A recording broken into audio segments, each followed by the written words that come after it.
Back on Newsmaker Saturday and continuing my conversation with U.S. Attorney General William Barr. Let me ask you for a moment, and I know you've taken a lot of criticism over this, the role of the Attorney General. Where is that line in your mind between the Attorney General for the United States, between loyalty to the law and loyalty to the President? So I think the Attorney General plays essentially three functions. One, the Attorney General administers the criminal justice functions of the federal government, prosecution, essentially, the investigation and prosecution of crime. The criminal justice process, the Attorney General's duty is to apply the law faithfully as it is. His complete obligation is to enforce the law, the rule of law, without fear or favoritism. And so that is the most sensitive function of the Attorney General, and he should not allow politics or political actors to influence his decision. It has to be based on the merits.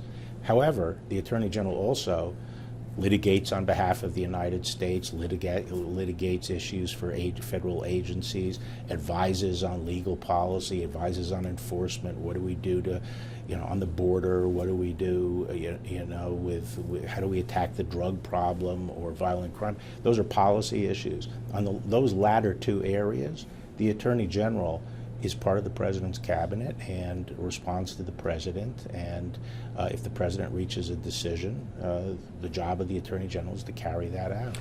Now, in the case of the President, in this defamation lawsuit filed by this woman claiming a sexual assault back in the 90s, is it appropriate for the Justice Department to represent the President in that defamation suit? Yeah, so that's under a particular statute, and the media and the left has hyped this in a remarkably strange way, because it's a well-established procedure when a government employee in the executive or the legislative is sued for a tort that is committed in the course of their employment for the federal government. And a statute says that when that happens, they can have it removed to federal court, and the United States is substituted for that individual. The consequence of that is the case is dismissed. Presidents have invoked this, vice presidents have invoked this, ordinary employees in the federal government, members of Congress, just recently Elizabeth Warren did it. Now, there are specific cases that say that an elected official, if they are asked about a personal matter by the press, like during a press conference, they're sued for the answer they give, even if it's about a private matter, that's something in the course of their federal employment, and that is covered. And there's precedent for it, and there's cases right on point. So this should be a non-issue. Past presidents have done this? Yes, past presidents have, and there's a case called the Ballinger case, where a member of Congress was asked about whether he was getting separated from his wife, and he made a comment, and he was later sued. And the court specifically held that when you're an elected official in a representative democracy, and you're asked about your private affairs, because they can relate to your fitness for office or your temperament and so forth, and you answer that that is covered. And by the way, a lot of the news got this wrong yesterday. The public is not on the hook for any damages. The consequence of getting this moved to federal court in the United States substituted is dismissal of the case.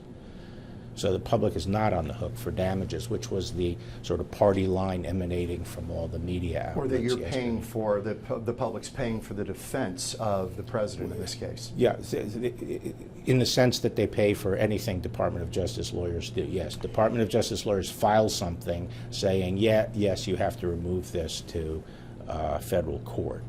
But the damages are not paid for by the public. I've got two more.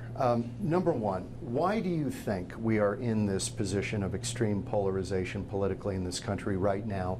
As I mentioned, you served under Bush 41. It was a much different climate. Even though we may have viewed it at that time as being divided, it's nothing like this, right? Yeah.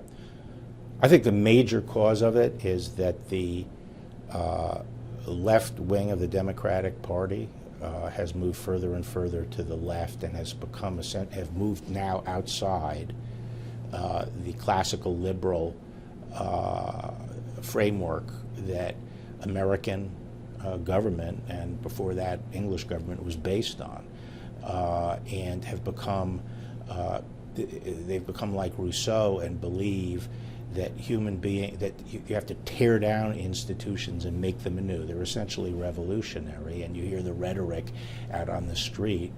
It's about tearing down these institutions and no longer, operating within the classical liberal framework of debate and compromise and so forth. So as they become more intolerant, more shrill, it becomes more like a secular religion. The idea that if you oppose us, you're evil, it's led to a polarization.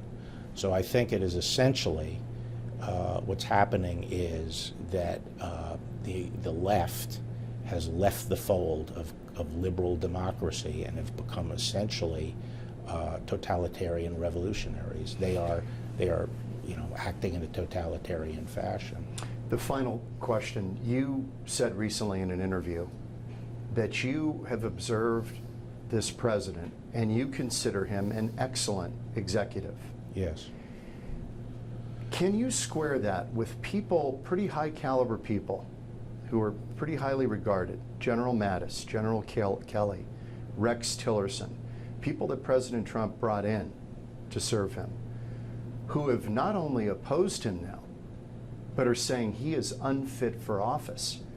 I mean, this is a pretty rare thing in American politics that a former intimate says those kinds of things in those kind of ways. How do you square that? You're seeing something completely different from what these men have observed. Well, I don't want to characterize, their leadership style and so forth in the government. I know some of them were leaders in business, some were leaders in the military, but I'm not sure that they were suited to leadership positions in the government, the civilian government. But put that aside, I think they were bruised perhaps on the way out, and there might be some score settling going on. But from my observations, even if he reaches a decision that I might disagree with, or even if his style is perhaps more confrontational than some people might like, the fact of the matter is that he does try to educate himself about issues. He brings in a lot of different voices. He kicks it around. He mulls it over. And I found you can talk him out of positions. He will change his mind. You've done this? Yes. And by the same token, he can, impose his will. He can impose his will. He can hold his own, believe me, when there's a disagreement. But, I think sometimes people may be reluctant to engage, and that's their fault, not his fault.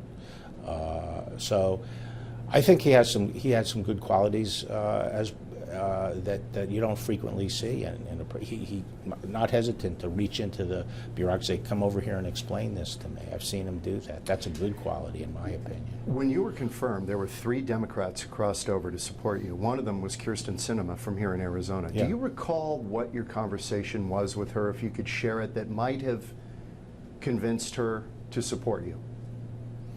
Well, I did go and talk to her before the vote, and she had a lot of questions about my views on the Constitution and executive power and historical examples where the executive may have gone too far and my views on that. So we spent most of the time talking about that. It was a very substantive discussion, and I appreciated her support.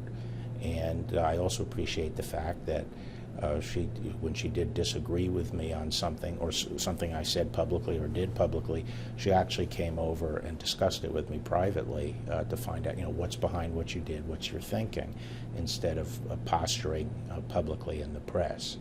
So I thought she was very professional, and I appreciated her support. Mr. Attorney General, appreciate your time. Thank you for much. being with us. Thanks. Good to see you. Good to see you.